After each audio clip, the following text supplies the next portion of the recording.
Okay, sometimes we are akratic. Yes, we are, sometimes. We cannot bring ourselves to form intentions in accord with our better, or as it's sometimes called, best judgment. More precisely, we cannot bring ourselves to intend to do what we believe we ought to do. It is commonly thought that akrasia is irrational. In acting akratically, we violate some requirement of rationality. Just take the example of an agent who believes that he ought to mix this stuff with tonic and drink it. If this agent did not then intend to mix this stuff with tonic and drink it, he would violate some requirement of rationality. However, some philosophers have recently challenged the view that akrasia is necessarily irrational. These philosophers argue that there are, or at least could be, cases of rational akrasia, sometimes also called inverse akrasia. Mark Twain's character, Huckleberry Finn, you see him on the picture there, serves as a prime example. After having helped his friend Jim to escape from slavery, Huck lies out of friendship and sympathy in order to protect the fugitive slave, thereby doing what he believes is wrong according to every moral principle he ever held to be true. Just like the akratic gin and tonic drinker, Huck fails to intend to do what he believes he ought to do.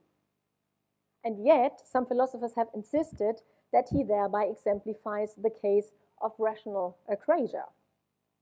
Their point is that whether or not Huck's intention is coherent with his deliberative belief, he responds correctly to normative reasons.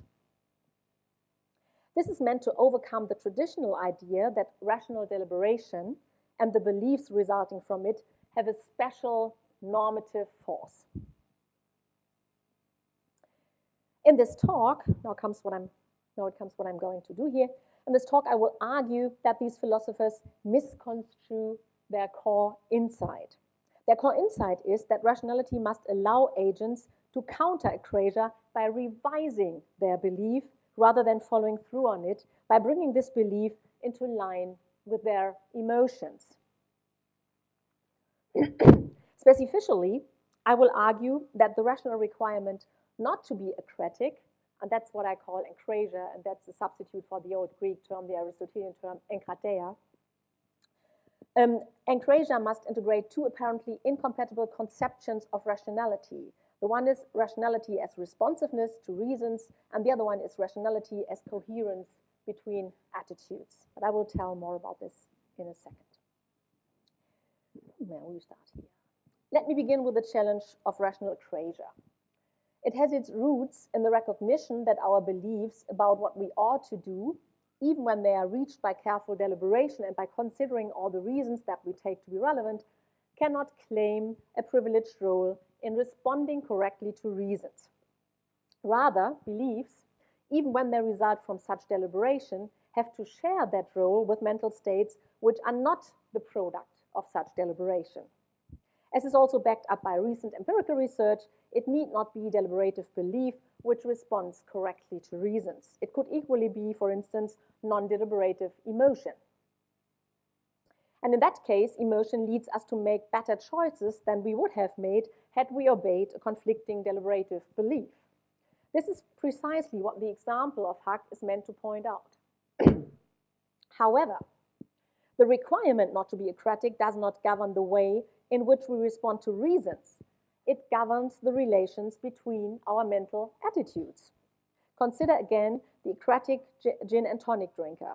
He's irrational because his attitudes, specifically the combination of his believing that he ought to mix this stuff with tonic and drink it, and his not intending to do so, do not fit together in the way that they should. And this is so regardless of whether he has good reason to mix this stuff with tonic and drink it. Even if he does not have any reason at all to mix this stuff with tonic and drink it, he is still irrational in having this combination of attitudes.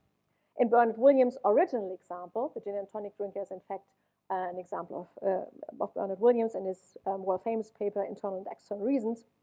And in this example, the agent is mistaken in his belief that this stuff is gin. It is in fact petrol. Although, therefore, the agent really ought not to mix this stuff with tonic and drink it, we still have an intuitive sense that, given his belief that he ought to mix this stuff with tonic and drink it, he would be irrational if he did not form the intention to mix this stuff with tonic and drink it. Huck is guilty of the same failure, and this failure remains a failure in his rationality, whether or not his friendship and sympathy for Jim lead Huck to respond correctly to the reasons he actually has. We must here distinguish between two different and prima facie incompatible conceptions of practical rationality. On one conception, being rational is most fundamentally a matter of being informed by what really are reasons. Let us call this conception rationality as responsiveness, meaning as responsiveness to reasons. And we must then differentiate rationality as responsiveness from rationality as coherence, meaning coherence between the agent's mental attitudes. On the second conception, being rational is most fundamentally a matter of coherence between an agent's attitudes. Accordingly, the norms of rationality are codified as structural requirements on the relations between an agent's attitudes that must hold insofar as he's not irrational. As the example of the akratic gin and tonic drinker illustrates, one plausible structural requirement is that one ought not to be akratic. John Broome suggests that this requirement, which he has dubbed the akratic principle, or the principle of akrasia, takes the following form. Rationality requires of an agent A that first, if A believes at T that he himself ought to phi, and second, A believes that at T that if he himself were then to intend to phi, because of that he would phi, and third, A believes at T that if he himself were then not to intend to phi, because of that he would not phi, then sig, A intends at T to phi. That sounds very complicated, and the second and the third clauses are meant to ensure that one believes that one's phiing depends on one's intending to phi. After all, there may be nothing irrational about believing that one ought to phi and not intending to phi, when one also believes that one will phi regardless of what one intends, or when one believes one's intention to phi would be ineffective in bringing it about that one phis. And the following, I will just omit the second and the third clause, but they should be thought of as implied. We thus get an elliptical version of the akratic principle, and it goes as follows. Rationality requires of an agent A that if A believes at T that he himself ought to phi, then A intends at T to phi. Broome's requirement is a wide scope requirement in that the logical scope of requires ranges over the entire conditional. Yeah? So we have the following form. R means rationality requires. B is the agent believes at T that he ought to phi, yeah? And then he forms the intention at T to phi. Since it does so, the requirement, since it is a wide scope requirement, this requirement does not require of the agent that he makes some specific change in his attitudes. Rather, what is required of him is that he either intend to phi or not believe that he ought to phi. Proceeding in any of these ways would allow the agent to escape from the state of having what Broome thinks is an incoherent combination of attitudes. Yeah? So the latter formula says what we don't want. Provided that akrasia, to use Broome's now established term for what is traditionally called akrasia, is a coherence requirement, proponents of the view that akrasia is always irrational will not be impressed by the finding that an agent's capacity to respond to reason can function at a level which need not involve deliberative belief. If akrasia is a coherence requirement, an agent, when he violates this requirement, is irrational, even if he happens to intend to do what he really has reason to do. To say that the agent is irrational in the sense of having incoherent attitudes is not to say that there is good reason for him to believe he ought to phi. Perhaps what he has most reason to do is to give up this belief. Still, as long as he believes that he ought to phi, it is irrational of him not to intend to phi, but instead to intend to psi, thank you. Accordingly, proponents of the view that akrasia is necessarily irrational may well grant that Huck's sympathetic response to Jim's humanity is better informed by the reasons that he really has than his belief. This does not make Huck rational in the sense of having coherent attitudes. A more sophisticated version of the claim that akrasia can be rational has been put forward by my colleague Karen Jones. She acknowledges right from the start that for an akratic action to be rational, it does not suffice that there is some independently existing reason for this action. This does not mean, though, that Jones takes rationality to be a matter of coherence between an agent's attitudes. She rather seems to adhere to the view that rationality consists in responding correctly to reasons.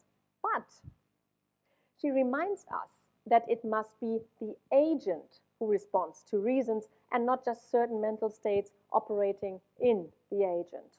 After all, akrasia, the traditional term, means self-control or self-governance, and what we accuse the akratic agent of is the failure to guide himself rationally. This accusation is grounded in the normative picture which we have of ourselves as agents. We picture ourselves as rational animals who are not mere playthings of causes, but are set above the brutes by our capacity for rational guidance. This commits us to guide our motivations by and to be responsive to our deliberative reflection about what we have reason to do.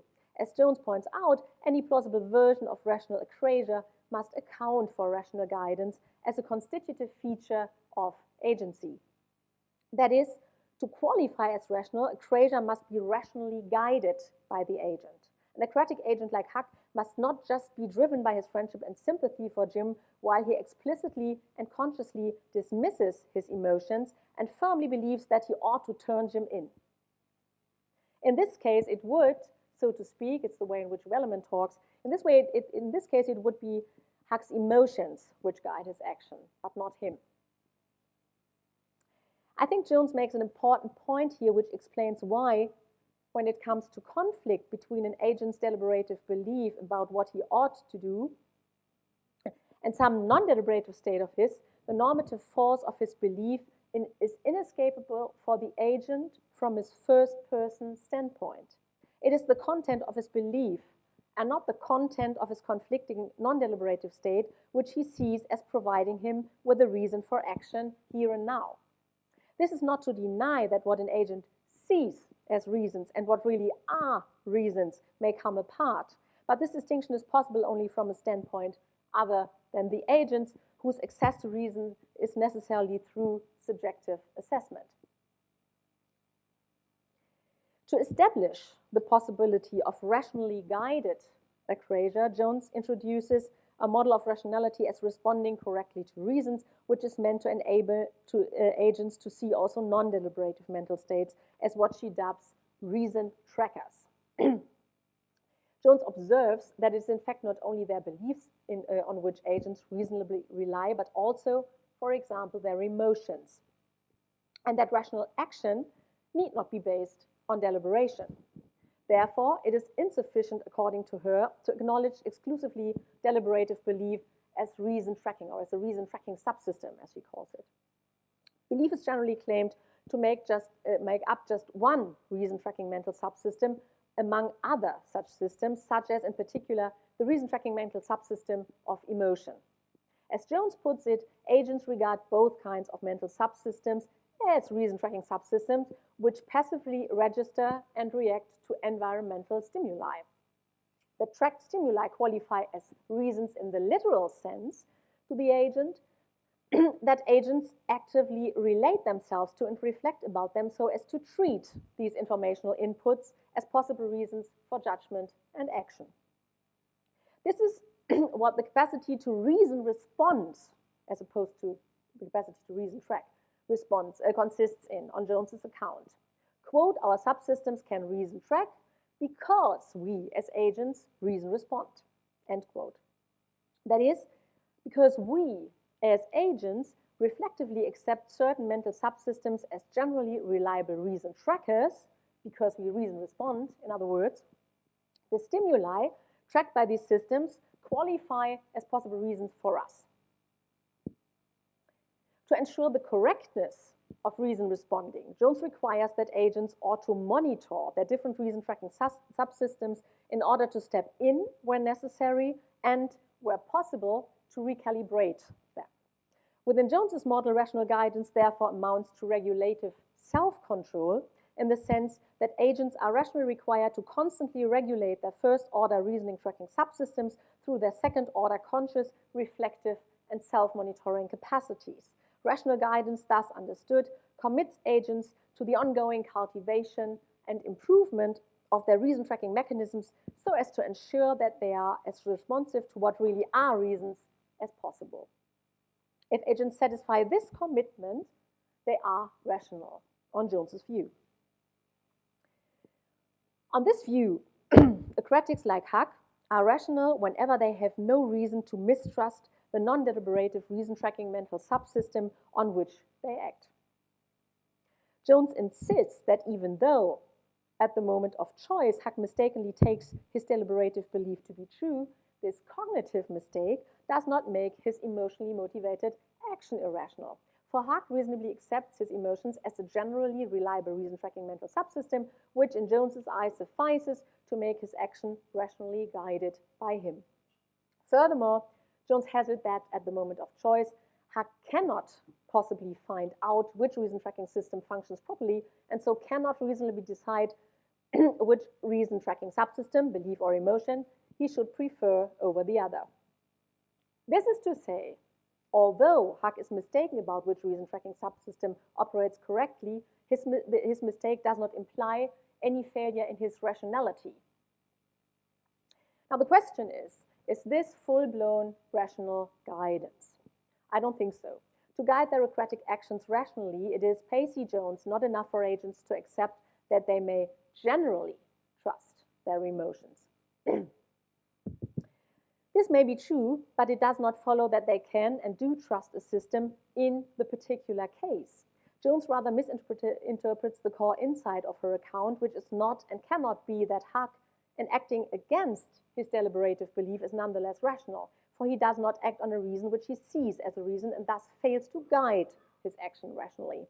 What is important is instead that Huck's friendship and sympathy persist, thereby making it not only deeply difficult for him to do what he believes he ought to do, but also presenting him with the challenge of finding a rational way to resolve the conflict with his deliberative belief.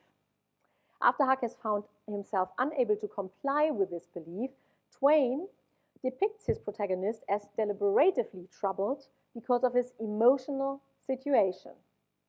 This part of the depiction illustrates that rational guidance commits Huck not to akratic action, but rather to a rational resolution of the conflict between his deliberative belief and his friendship and sympathy for Jim. Because of his emotions' recalcitrance, Huck begins to mistrust his belief, but he's also not yet prepared to rely on his emotions instead, as he is by the end of the novel then. As long as he's uncertain which, if not both, of the two conflicting states is mistaken, neither of them provides him with a reason, so that he must redeliberate with the aim of resolving the conflict. Jones thus fails to establish that akrasia can be rational. What she shows instead is that the rational requirement of akrasia must allow for rational conflict resolution. Agents must be allowed to counter akrasia rationally by abandoning their deliberative belief about what they ought to do in light of a recalcitrant emotion. So what is a recalcitrant emotion? A recalcitrant emotion is one which persists despite the agent's conflicting belief. A prime example, which is much discussed in the philosophy of emotion, is the fear of falling, which may persist although one believes that one is safe. Yeah, here we have an example, and we have David Hume and Montaigne as philosophers who pointed to that. Emotional recalcitrance need not be pathological, but occurs as an ordinary experience of ordinary people. I'm here presuming that emotional recalcitrance involves rational conflict. And by rational conflict, I mean conflict in intentional content. Thus, recalcitrant fear of falling represents oneself as being in danger of falling, whereas one believes that one is safe. This is to presume that emotions, although they neither are nor involve belief, do have content. They are cognitions of a special kind in that they evaluate things in the world as being a certain way. I mean, about this you have heard a lot in Julian's talk this morning, so I'm happy that you discussed it a bit more extensively. You know, fear is really the representation of the thing at which fear is directed as dangerous or as frightening. So we can say fear evaluates something as frightening or dangerous. Anger contains an evaluation of a certain thing as annoying, and indignation evaluates its object as unfair or unjust. Similarly, Huck's friendship and sympathy present Jim to him as a human being of equal worth and with the same moral value and rights, or as Twain so trenchantly puts it, as white on the inside. Huck's emotions do not explicitly conflict with his normative belief about what he ought to do, since they do not entail any normative requirement for action which explicitly contradicts the content of this belief. However, if Huck were to take his emotions' evaluative content at face value, it would make rational the corresponding belief that Jim is a human being of equal worth and with the same moral value and rights, which in its turn could make rational the belief that Jim ought not to be enslaved, and thus the belief that he ought to be protected from the slave hunters.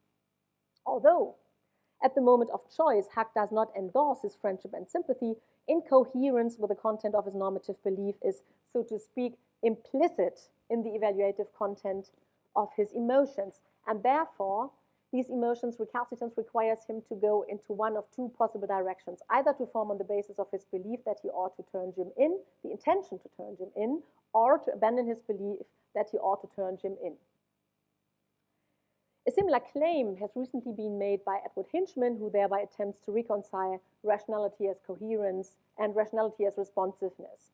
Hinchman also holds that the akratic principle must permit agents to counter akrasia in two directions, either to form on the basis of one's belief that one ought to phi, the intention to phi, or to abandon the belief that one ought to phi. According to Hinchman, this will make agents more responsive to reasons, which is not to say, though, that rationality consists in responding correctly to reasons. Hinchman rather conceives rationality as being first and foremost a matter of coherence, as is indicated by the fact that his conception of rationality is shaped by Broom's debate with Nico Kolotny on rational requirements. Hinchman tries to make the case that the akratic principle is a wide scope and diachronic or process requirement, which allows for rational conflict resolution over time.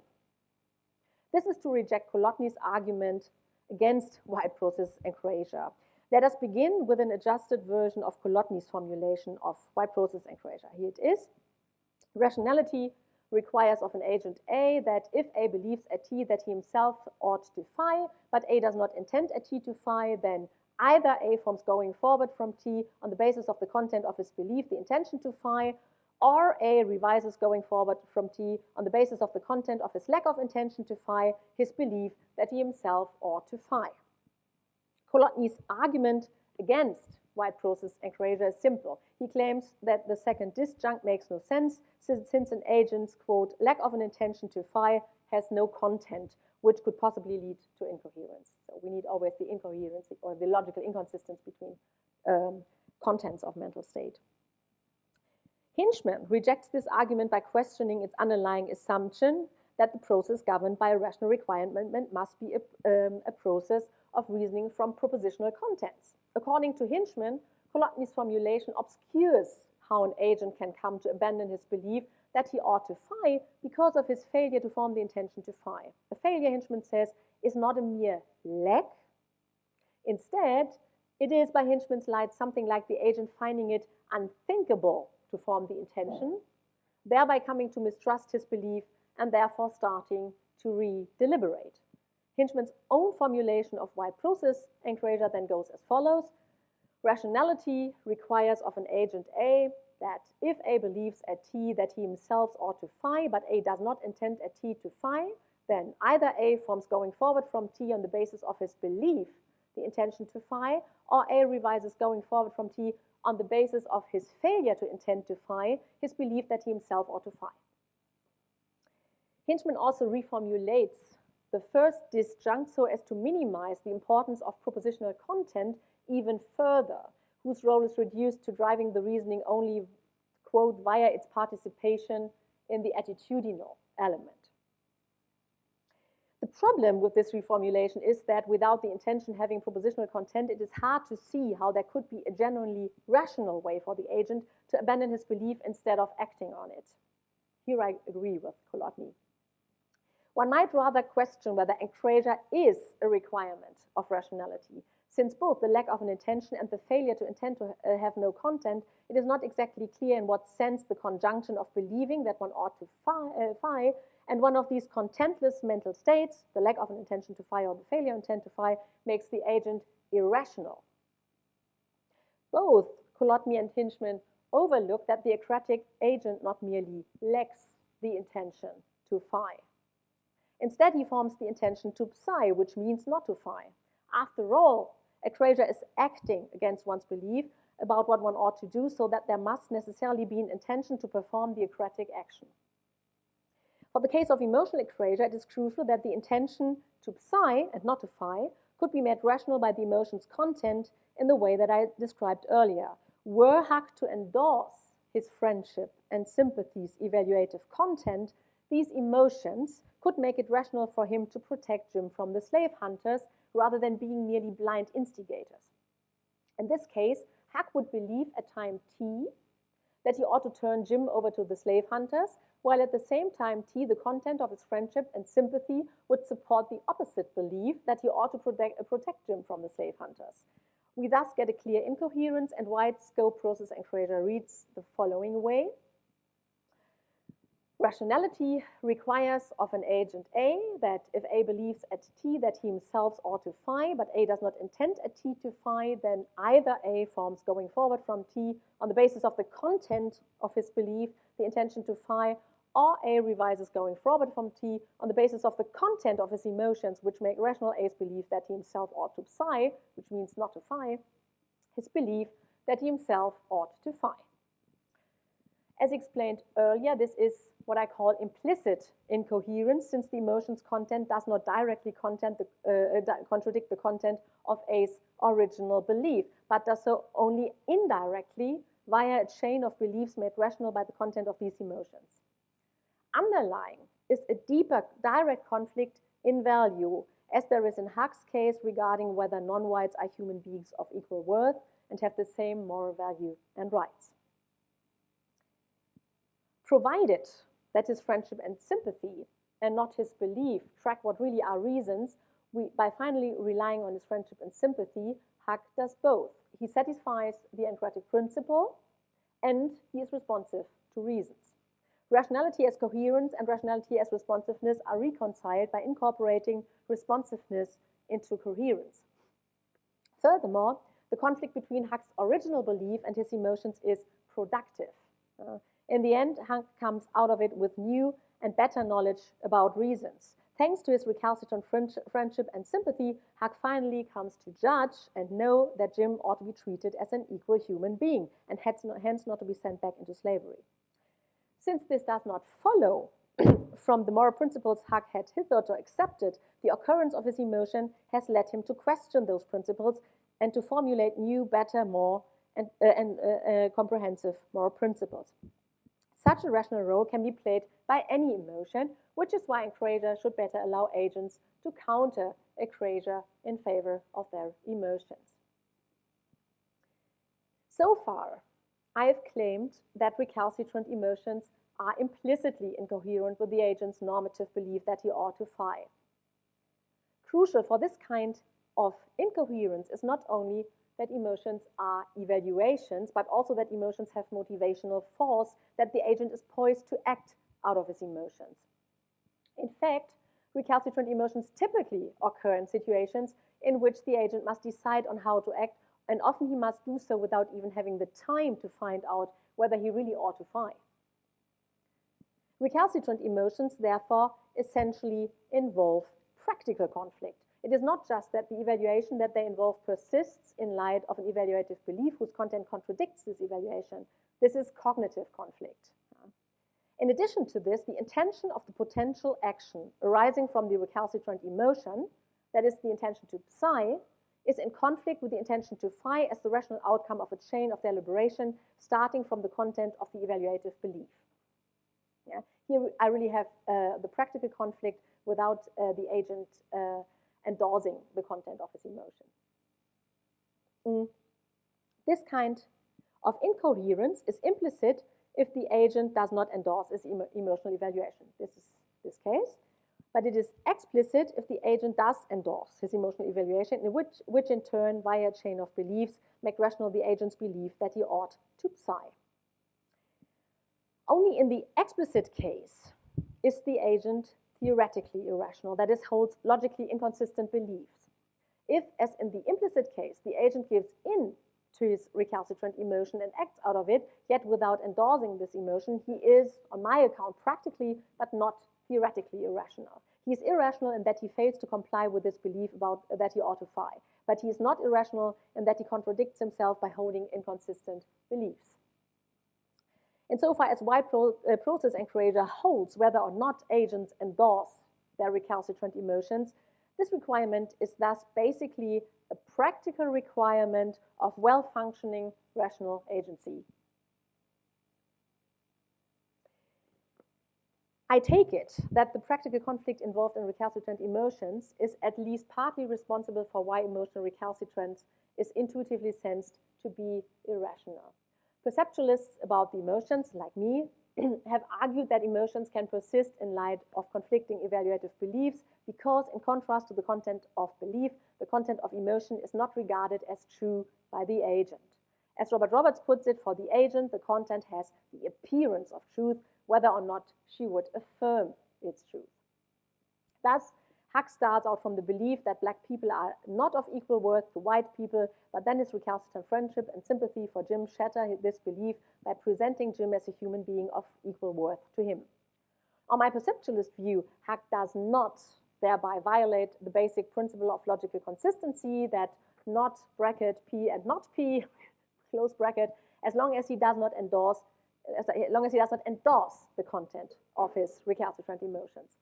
Perceptualists here draw an analogy to the content of recalcitrant perceptions, such as perceiving the two lines of the Müller-Lühr illusion as being of different length by knowing that they are the same length, or having a stick half submerged in water look bent while one judges that it is straight. Well, one of these illusions has been put forward by Barry this morning.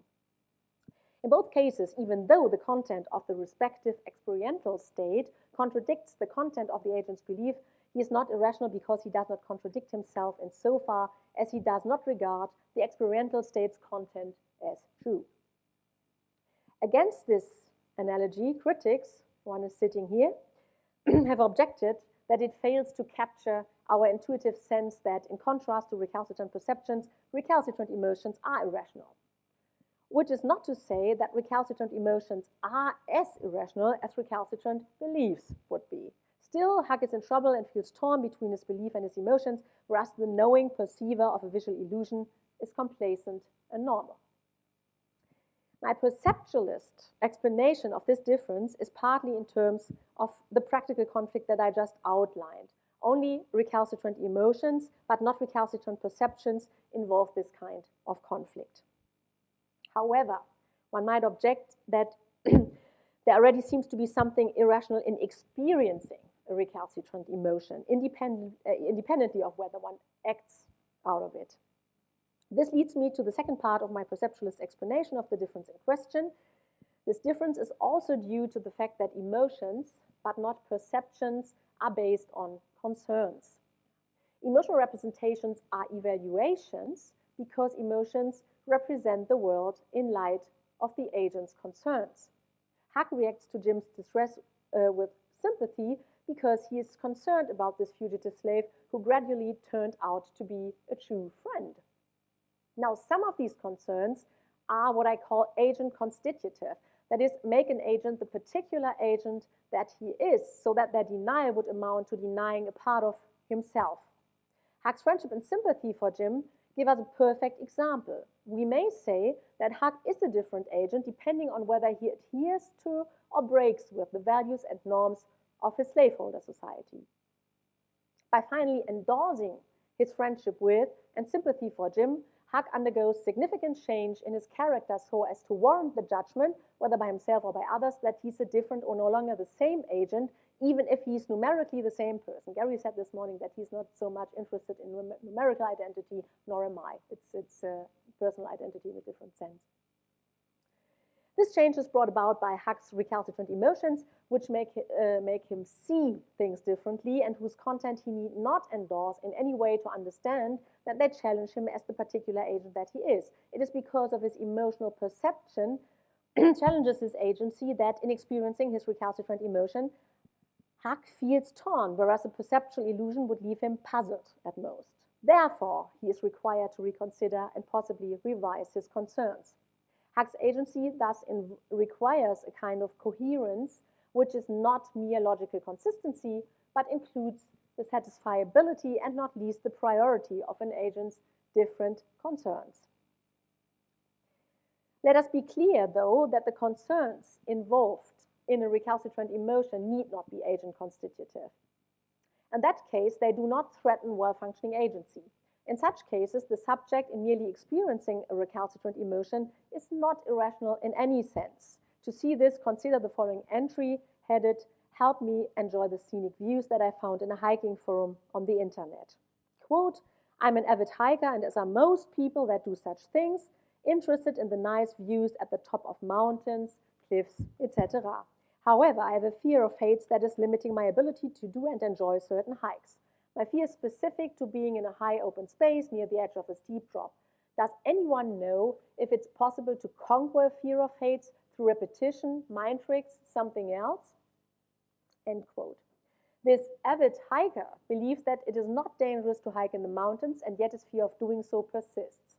Is he irrational? Suppose he finds out that the costs for learning to keep his fear under control are immense, long-lasting, intense therapy instead of mere mind tricks, say. Therefore, he decides to restrict hiking to valleys or to move on to a completely different hobby. In this case, even if he should happen to experience fear of heights from time to time, the agent would seem no less rational than the knowing perceiver of a perceptual illusion.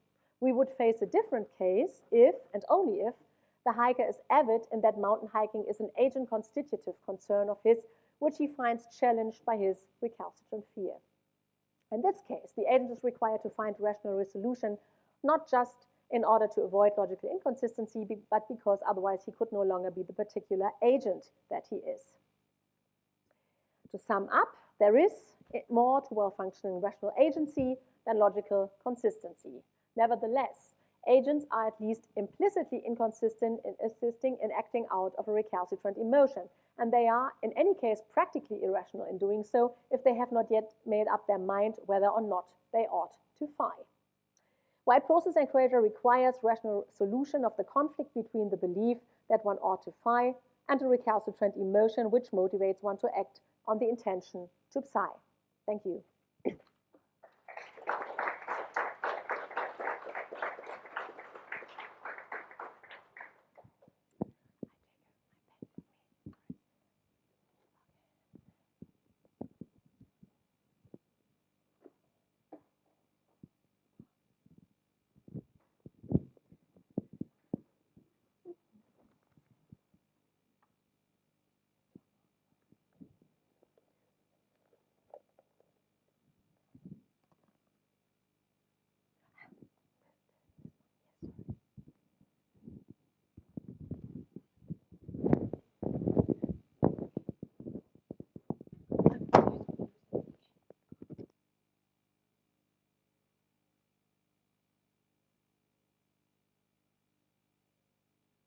Oh, I thought I did that right, sorry. Thank you for turning on the microphone. The first and now recalcitrant series of thoughts that I had upon reading this paper is that I had been thrust into what is now something like a 20-year debate in which I have had something more like 20 minutes to make myself an expert. And I have, of course, failed to do so. So what follows is going to be simply a reaction, a response, and should be interpreted that way. There's an immense amount going on in this paper and in the various issues that are at play here. They're all very interesting. They're things that psychologists and philosophers should care a lot about the requirements of rational agency, of practical agency, of consistency, and where those limits are, how that plays into stories about empirical investigations into cognitive systems and subsystems. I won't have time or the capacity to touch on all those things. But I do have a couple of responses, as I say, reactions really, to the paper. The one, and I've already told Sabine this, I'm actually rather attracted to Karen Jones's story here. And as she points out, because it's somewhat maybe more psychological in nature, more at least naturalist in character. And so maybe this is not surprising. And so what I'm sort of going to do is suggest that a couple of worries that I have, and maybe I can get you to share about Sabine's account, might return us to something that looks more like Karen Jones' picture here. So I won't go over this. We just heard all about Huck's dilemma. And the question is he necessarily irrational? Jones says, no, not necessarily. Human beings have multiple reason-tracking subsystems, as well as including the deliberative system. These things can come apart. In fact, it's important that they can come apart because that gives us sometimes more information about situations than we would have were we stuck with only a single system. For Jones, there is no automatic special normative standing favoring one subsystem over another. It's not as if the deliberative system is superior in some way and providing us reasons for acting, and that therefore we should, all things considered, always prefer it in cases of conflict. And then she has I think, a fairly minimal, and I think interestingly minimal set of requirements for rational agency, which is agents act rationally when they are reason, that is, they are reason responders, when they act in accord with best reasons, and continually reflectively track the performance of their various subsystems to ensure that they're still providing good reasons for acting. They're still operating as reason-tracking subsystems. And this is very different, as I'll say. I think it's very different and much weaker than Sabine's requirement, which requires reflective endorsement of each individual reason as it comes up. At least that's what appears to me. I think that maybe that's too strong a requirement on rational agency. So this is then, again, you just heard Sabine's objection. No, he's in a rationally inconsistent state. His mental attitudes are in conflict. Insofar as that situation remains, none of these things offer sufficient reason for acting. So rational agency is defeated by the conflict. And the norms of rationality dictate that these must be brought into consistency. We have a positive obligation based on the norms of rationality to bring these subsystems into consistency. Okay, so that brings me to my first worry, which I've already hinted at. So in the paper, Sabine appears to deny that Huck acted for a reason. So for instance, she says Huck's emotions guide his action, not him. He does not act on a reason he sees as a reason. And this gets at something at the strength of the requirements of rational agency that she's suggesting here, right? To see reasons as reasons, right, is a requirement of agency here. I'm troubled by that way of thinking of agency. Huck did choose, right? He made a choice. He chose in accordance with what you might call the strongest pull for what turn out to be the best reasons. He does indeed, as she says, come to trust his emotions as a result of this episode. Right? That is, he's a reason responder in Jones's sense. He does not, in fact, in the moment, endorse that particular reason as a reason. That's true. But that seems like a very strong requirement on agency. Put it differently. So it appears to me that he did have sufficient reason for acting. He didn't necessarily know it at the time. On the other side of the coin, he did, in a way, endorse that reason. He endorsed it in acting. He did not endorse it in conscious reflection, but he endorsed it by acting. And that might be a strong enough endorsement in this case, at least potentially.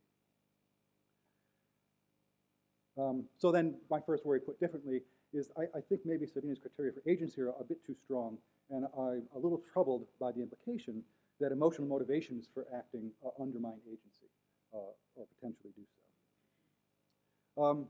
And then this brings me to the second worry. And again, I think this may recommend that we move a little bit back closer to the Jones account. And that second worry is that it's not clear to me that all, I don't know what to say, instances of or kinds of inconsistency defeat the possibility of rational action. So, for instance, emotions can conflict with one another. The evaluative judgments they give rise to can be in conflict.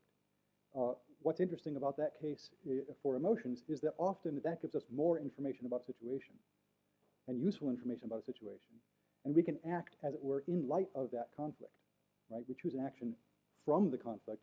We don't need to resolve the conflict. And so in that case, it doesn't look like the conflict undermines the possibility of rational agency. And so then it does seem to be the case that consistency is an appropriate normative standard for a deliberative subsystem. But it's less clear to me that consistency is an appropriate normative standard for, say, the emotional subsystem. And if it's not the appropriate normative standard for among some of the subsystems of the overall agent, then it's also not clear to me it can be a good normative standard for the whole. So this rational requirement to bring these subsystems into alignment with one another, again, I think might be too strong a requirement. In any case, there is an argument for that particular move. So here's my suggestion then in defense of a Jones-like position. I think there probably isn't an overarching rational norm of consistency. And that's because an agent may in fact have no positive reason to make the systems consistent. And moreover, may have positive reasons for not making the systems consistent, for wanting there to remain conflict. So here's a couple of examples. One is not unlike actually the example with which you ended. In fact, both examples have a similar flavor. So suppose Huck moves to a place where he will never again face this conflict, right? And as we know, as everyone knows, as anyone who has, say, recovered from racism or from theism or from atheism or from any of these agent constitutive sets of commitments, it's very, very hard work and it's painful work. If it's the case that this conflict that would still exist in Huck in whatever town he's going to spend the rest of his life in will make no difference to his practical reasoning ever again, it may make very little sense to try to bring these systems into consistency with one another. And so it doesn't look like he's irrational for not wanting to do so. He might be morally lazy for not wanting to do so, but I think not irrational.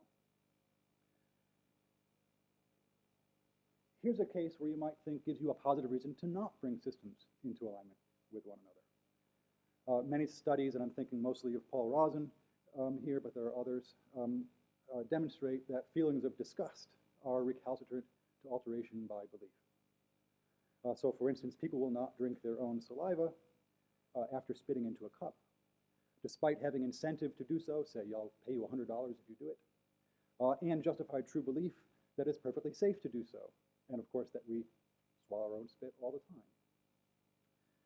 time. So is that akratic? Probably. Is it inconsistent? Clearly. Is there a rational obligation to bring these systems into alignment? I think not.